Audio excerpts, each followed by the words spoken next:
बिस्मिल्लाहिर्रहमानिर्रहीम। Next MTH 202 का lecture number 8 जिसकी हेडिंग है वेन डायग्राम। ये वेन डायग्राम आपने मैट्रिक के अंदर भी डिस्कस की होगी। मैट्रिक में जो मैथ था आपका साइंस का मैथ, एक आर्ट्स का मैथ है और एक साइंस का मैथ है। तो साइंस का जो मैथ है 10th क्लास का, उसमें जो चैप्टर नंबर आपका 5 है सेट्स वाला, जिसमें आप यूनियन करते हैं, डिस्कस इंटरसेक्शन करते हैं, ठीक है ना। तो ये बहुत आसान चीज़ें हैं। सबसे पहले हमने जो इस लेक्चर में डिस्कस करना है वो है यूनियन। यूनियन आप जानते हैं, सपोज हम दो सेट ले लेते हैं, एक से एक सेट है जिसके एलिमेंट हम ले लेते हैं सिंपली AB, और एक दूसरा सेट है B जिसमें हम एलिमेंट ले लेते हैं CD। अगर हमने इन दोनों सेट का यूनियन करना है, क्या करना है? यूनियन। तो यूनियन आप लोग जानते हैं, आप क्या करते हैं यूनियन में सेट्स के अंदर जितने भी एलिमेंट होते हैं उनको हम तमाम को कंबाइन करके लिख देते हैं कुछ इस तरह से ABCD। तो ये आपके पास आ गया A यूनियन B, सिंपल अगर आपको सेट दिया हो, ठीक है। तो अगर आप इसको वेन डायग्राम में देखें तो आपने यहाँ पे डायग्राम भी बना लेनी है, आसान है, मुश्किल नहीं है।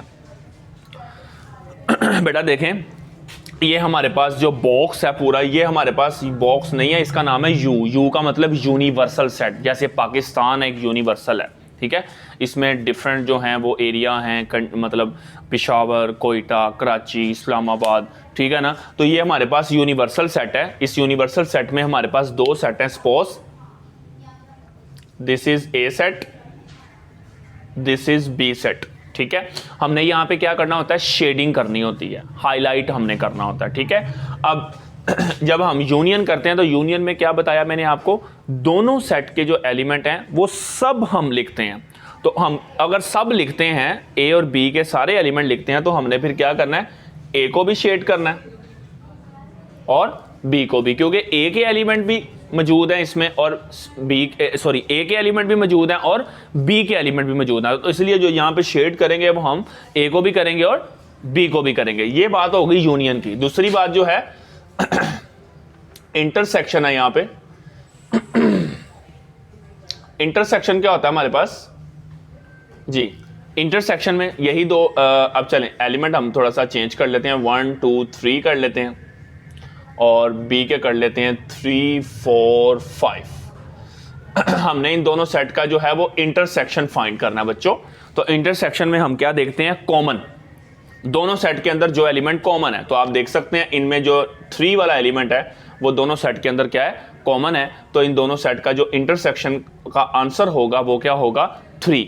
और अब अगर हमने इसको वेन डायग्राम के अंदर देखना बेटा, तो आपने इनके एलिमेंट किस तरह से बनाने हैं वेन डायग्राम में, जरा देखें। वेन डायग्राम में ये यूनिवर्सल सेट है बेटा, आपने इनको बनाना है ओवरलैप में, इस तरह से, जिस तरह आपको ये दिखाई दे रहा है स्क्रीन पे आपकी AB, ठीक है।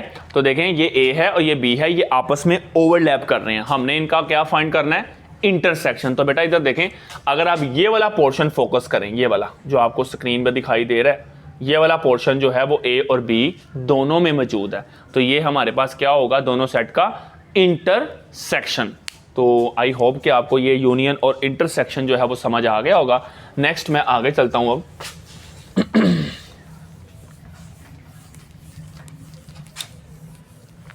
जी, यूनियन के बाद आता है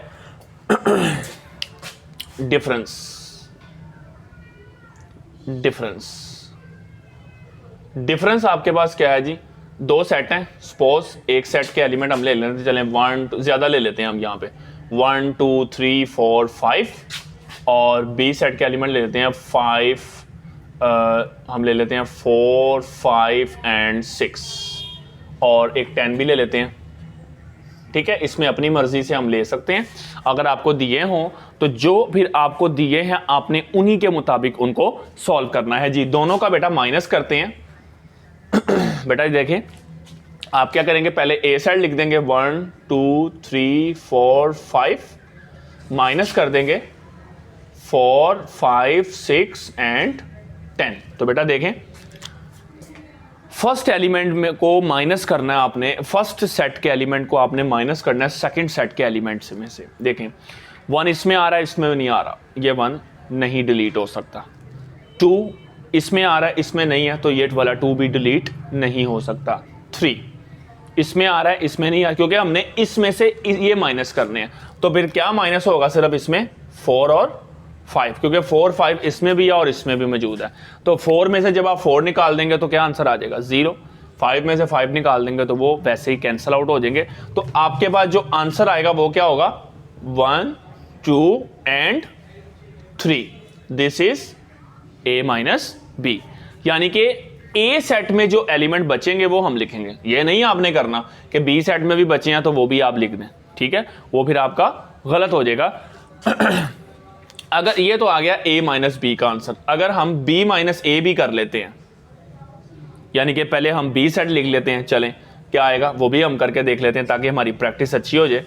4 5 6 एंड 10, और इसमें माइनस कर दें अगर हम एक ए सेट 1 2 3 4 5। तो अब देखें आपने क्या करना है, बी सेट में से ए सेट के एलिमेंट, यानी कि देखें पहले 4 है तो यहाँ पे 4 मौजूद है, तो ये 4 डिलीट हो गया, इसको मैंने ऊपर क्रॉस कर दिया। 5 है, 5 इसमें से क्रॉस हो गया, ठीक है। तो आप देखें अब क्या बचा, 6 और 10 जो कि इसमें मौजूद नहीं है, तो इसका आंसर क्या होगा, 6 and 10। This is B minus A. ये हमारे पास आ गया बच्चों B माइनस ए। अब बात करने का मकसद ये है कि इनको वेन डायग्राम में किस तरह से देखेंगे। बेटा देखें, जब A माइनस बी मैं ऊपर करता हूं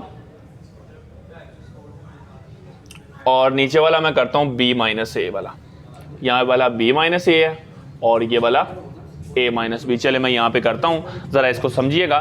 बेटा मैंने 2 सेट यहां पे ले लेने हैं ओवरलैपिंग के अंदर, A और B। यहां भी मैंने 2 सेट ले लेने हैं ओवरलैपिंग के अंदर, A और B। जरा देखिएगा बेटा, जब आपने A में से B निकाला था, जब आपने A सेट के एलिमेंट में से B सेट निकाला था, तो किसके एलिमेंट आपने लिखे थे, A के। किसके लिखे थे, A के, यानी कि A में जो बच गए थे, ठीक है। तो आप यहां पे क्या करेंगे, A माइनस बी में जस्ट ओनली A को हाईलाइट करेंगे, और जब आप B में से A निकाल रहे हैं तो B सेट में से जो एलिमेंट बचे हैं वो आपने लिखे हैं, तो आप यहां पे किसको फिर हाईलाइट करेंगे, सिर्फ B को, क्योंकि ये B के आंसर है और ये A सेट के आंसर है। तो A माइनस बी में से A को और B माइनस A में से B को। तो ये आ गया यहां पे हमारे पास क्या डिफरेंस। अब इसमें एक लास्ट बात आती है हमारी कॉम्प्लीमेंट की, ठीक है। इस लेक्चर में हमारी जो लास्ट बात आती है वो है कॉम्प्लीमेंट, कि कॉम्प्लीमेंट को हम डायग्राम, वेन डायग्राम में किस तरह से देख सकते हैं। क्वेश्चंस तो आपने पहले भी किए होंगे इंटरमीडिएट में, ठीक है। कॉम्प्लीमेंट पहले हम समझते हैं जी। कॉम्प्लीमेंट हमारे पास क्या होता है बेटा, कॉम्प्लीमेंट को हम डिनोट करते हैं सपोज A की पावर C या A डैश, ये 2 रिप्रेजेंटेशन है कॉम्प्लीमेंट की, A की पावर C या A डैश, ठीक है। कॉम्प्लीमेंट का फॉर्मूला क्या होता है, A कॉम्प्लीमेंट बराबर है U माइनस A, यानी कि आप क्या करते हैं, यूनिवर्सल सेट में से जो सेट का आप कॉम्प्लीमेंट निकाल रहे हैं वो आप माइनस कर देते हैं। अगर आप B का कॉम्प्लीमेंट अगर निकालते हैं तो U माइनस बी, C का कॉम्प्लीमेंट निकालते हैं तो U माइनस C, D का कॉम्प्लीमेंट निकालते हैं तो U माइनस D। सपोज हमारे पास एक यूनिवर्सल सेट है 1 से लेकर अप टू 10 तक, और A सेट है हमारे पास 6 to 10, ठीक है। हमने क्या करना है जी, दोनों सेट का कॉम्प्लीमेंट निकालना है। तो फॉर्मूला हम सबसे पहले लिखेंगे, A complement is equal to U minus A। तो बेटा U सेट के एलिमेंट हमारे पास क्या है, 1 से लेकर 10 तक, और माइनस लगा के A के एलिमेंट क्या है, 6 से लेकर 10 तक। तो बेटा इधर देखें, 1 से 10 तक में जो 6 से 10 तक है वो इसमें से क्या हो जाएंगे, डिलीट हो जाएंगे। तो फिर इसमें क्या बचा आपके पास, 1 2 3 4 5, क्योंकि इसके 6 to 10 जो हैं वो इसमें से माइनस हो चुके हैं। तो 1 से लेकर 5 तक इसके एलिमेंट बच गई। तो ये हमारे पास क्या होता है, A का कॉम्प्लीमेंट। बेटा जरा देखें इसको वेन डायग्राम में आप किस तरह से देखेंगे। ये हमने वेन डायग्राम बना लिया, ये यूनिवर्सल सेट है हमारा पूरा, यहां पे एक सेट है A।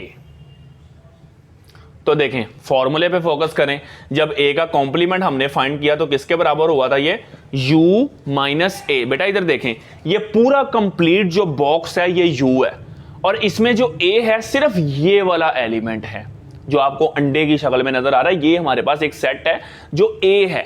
तो हमने क्या किया, यू में से सिर्फ क्या निकालना है, ए निकालना है। तो बेटा इधर देखें, ये जो आपको ए सेट नजर आ रहा है ये निकल गया, इसके अलावा जितना भी पोर्शन है वो सारा किस में आ जाएगा, कॉम्प्लीमेंट में, क्योंकि ये सारा यू है। यू में से जब आपने ए को हाईलाइट नहीं किया, बाकी तमाम को हाईलाइट पोर्शन को कर दिया, तो ये हमारे पास क्या आ जाएगा, ए का कॉम्प्लीमेंट आ जाएगा। तो ये था हमारा लास्ट मतलब कॉन्सेप्ट कॉम्प्लीमेंट के हवाले से।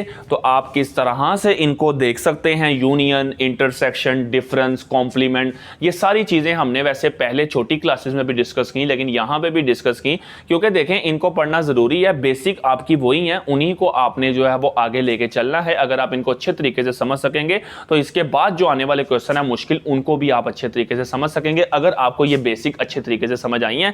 ठीक हो गया। तो अगर कोई प्रॉब्लम आए तो आप वीडियो में कमेंट कर सकते हैं, कोई प्रॉब्लम आए तो आप जो है वो कमेंट करके पूछ सकते हैं, मैं इंशाल्लाह आपको इसका जवाब दूंगा। तो इंशाल्लाह यहाँ पे हम फिर इस लेक्चर को ख़त्म करते हैं और इंशाल्लाह नेक्स्ट लेक्चर से हम फिर आगे स्टार्ट करेंगे।